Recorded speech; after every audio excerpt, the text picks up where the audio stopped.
Assalamualaikum students. Today our topic for discussion is phyletic lineage. तो आज हम लोगों ने phyletic lineage की बात करनी है कि बेसिकली phyletic lineage क्या है और किन किन चीज़ों पर मुश्तमिल है। अगर phyletic lineage को डिस्कस करने से पहले अगर मैं बात करूं बायोडाइवर्सिटी की, तो बायो आप लोगों को पता है हम लिविंग ऑर्गेनिजम्स को कहते हैं या लाइफ को हम कहते हैं, और डाइवर्सिटी हम वेरिएशंस को कहते हैं। तो जो लिविंग ऑर्गेनिजम्स हैं, लिविंग ऑर्गेनिजम्स में जो डाइवर्सिटी पाई जाती है, जो वेरिएशंस पाई जाती हैं, जो डिफरेंसेस पाए जाते हैं, इसको हम बायोडाइवर्सिटी का नाम देते हैं। अगर मैं डेफिनेशन की बात करूं बायोडाइवर्सिटी की, तो that is number and variety of species in a place. किसी जगह पर कितनी किस्म के स्पीशीज़ मौजूद हैं और कितनी तादाद में स्पीशीज़ मौजूद हैं, इसको हम बायोडाइवर्सिटी का नाम देते हैं। फॉर एग्ज़ाम्पल एक एरिया है, इस एरिया में कितनी मुख्तलिफ़ किस्म के प्लांट्स और कितनी मुख्तलिफ़ किस्म के एनिमल्स मौजूद हैं, कलेक्टिवली इसको हम बायोडाइवर्सिटी का नाम देते हैं। अब अगर हम बायोडाइवर्सिटी की तरफ देखें तो आज अगर हम बात करें तो अप्रॉक्सीमेटली 2.5 मिलियन स्पीशीज़ ऑर्गेनिजम्स की आइडेंटिफाई हो चुकी हैं। 2.5 मिलियन का मतलब क्या हुआ कि आप लोगों को पता है कि 1 मिलियन के अंदर तकरीबन 10 लाख आते हैं, तो 2 मिलियन का मतलब हो गया 20 लाख और 2.5 मिलियन का मतलब हो गया 25 लाख। इसका मतलब ये हुआ 2.5 मिलियन स्पीशीज़ का मतलब ये हुआ कि 25 लाख स्पीशीज़ ऑर्गेनिजम्स की आइडेंटिफाई हो चुकी हैं। अब इन 25 लाख स्पीशीज़ में से याद कर लें ह्यूमन एक स्पीशीज़ है। ह्यूमन की तादाद को नहीं काउंट करना, ह्यूमन को हम लोगों ने एक स्पीशीज़ के तौर पर अज्यूम करना है। इसी तरह से कौ है, बफलो है, शीप है, ये अलग-अलग स्पीशीज़ हैं। तो इस तरह की 2.5 मिलियन स्पीशीज़ आइडेंटिफाई हो चुकी हैं। अब इन 2.5 मिलियन में से यानी कि इन 25 लाख स्पीशीज़ का अगर हम आधा करें तो आधे से भी थोड़ा सा ज़्यादा, मोर देन हाफ, अप्रॉक्सीमेटली 53.1%, यानी कि तकरीबन 13 लाख के करीब बनेगा। चूँकि आप 25 लाख का 50% करेंगे तो वो 12.5 लाख बनेगा। तो 53.1% इन स्पीशीज़ में से जो आइडेंटिफाई हो चुकी हैं ये इंसेक्ट्स पर मुश्तमिल है। 17.6% 2.5 मिलियन स्पीशीज़ में से वेस्कुलर प्लांट्स हैं। वेस्कुलर प्लांट्स ऐसे प्लांट्स हैं जिनके अंदर जाइलम और फ्लोएम पाए जाते हैं, जाइलम और फ्लोएम मौजूद होते हैं। 19.9% तक एनिमल्स अदर देन इंसेक्ट्स, सारी बात है इंसेक्ट्स के अलावा दूसरे भी एनिमल हैं जिसमें हम खुद शामिल हैं, तो ये तकरीबन 19.9% बनेगा इस 2.5 मिलियन स्पीशीज़ का।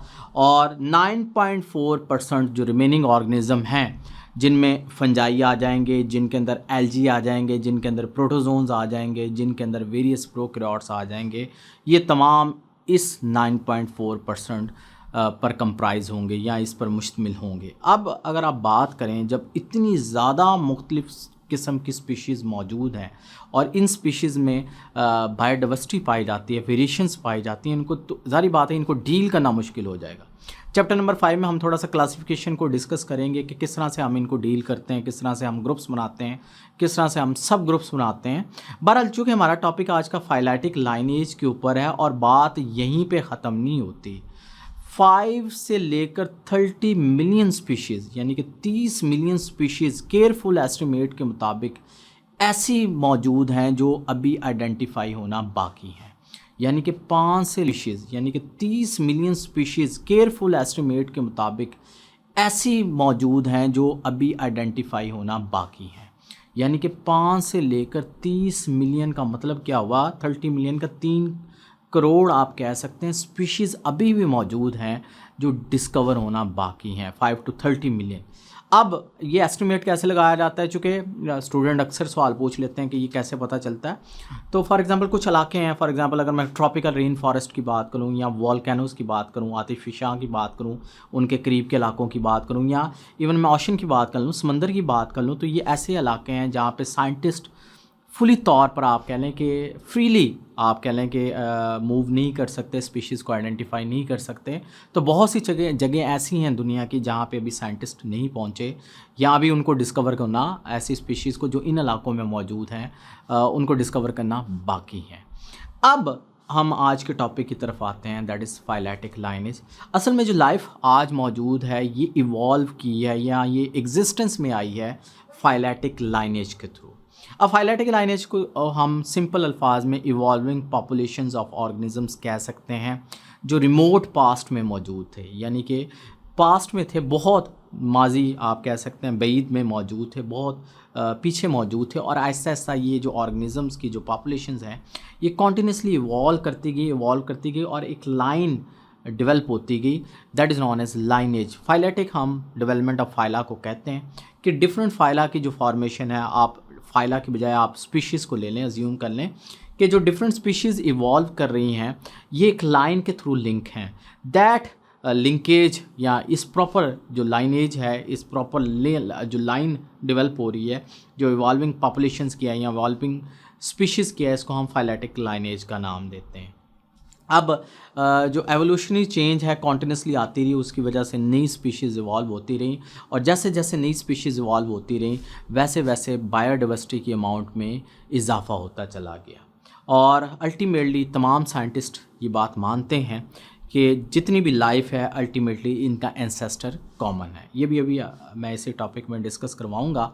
अगर हम प्रॉपर डेफिनेशन की तरफ चलें फाइलेटिक लाइनेज की, कि फाइलेटिक लाइनेज असल में होता क्या है, अगर प्रॉपर मैं समझाने की कोशिश करूं तो जो आपके टेक्स्ट बुक के अंदर डेफिनेशन लिखी हुई है, अगर आप इस डेफिनेशन के ऊपर गौर करें तो आपकी बुक के अंदर डिफ़ाइन किया गया है कि phyletic lineage is an unbroken series of species. मैं 3 हिस्सों में डिवाइड करूँगा इस डेफिनेशन को। पहला part unbroken series of species है, दूसरा part arrange from ancestor to descendant sequence, और तीसरा part with each later species has evolved immediately from one that immediately preceded it, या आप कह सकते हैं with each later species has evolved from the one that immediately preceded it. तो ये 3 parts मैंने कर दिए डेफिनेशन के। अगर मैं पहले पार्ट की तरफ आऊँ, that is unbroken series of species.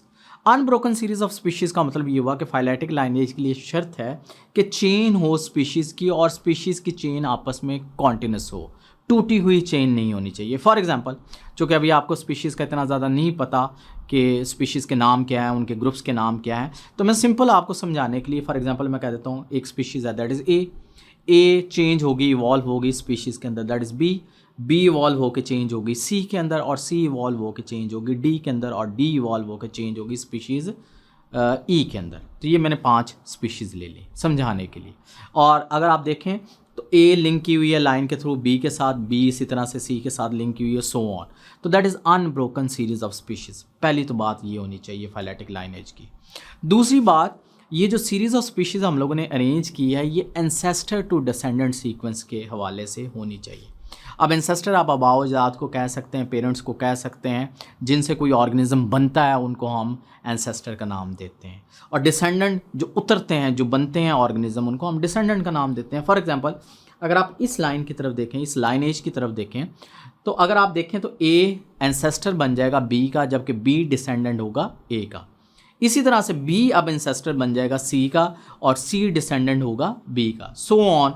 C ancestor बन जाएगा डी का, और डी डिसेंडेंट हो जाएगा सी का। इसी तरह से डी एंसेस्टर बन जाएगा ई का, और ई डिसेंडेंट हो जाएगा डी का। तो that is ancestor to descendant sequence. ये भी जहन में रखना होता है।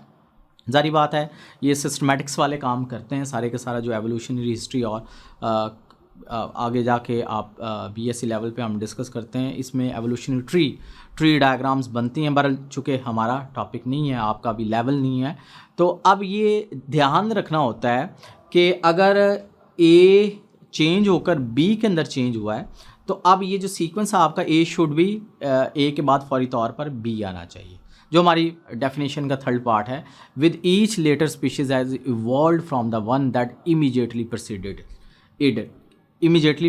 इट, कि हर बाद वाली स्पीशीज़ फौरी तौर पर प्रेस की जाएगी उस स्पीशीज़ के साथ जिस स्पीशीज़ से ये इवॉल्व की है। फॉर एग्जांपल, अगर बी इवॉल्व की है ए से, तो आपने बिल्कुल बी को साथ रखना है ए के। ये नहीं करना कि अगर आप इस तरह से चेन बना लें कि ए के बाद आप सी लिख दें और सी के बाद आप बी लिख दें।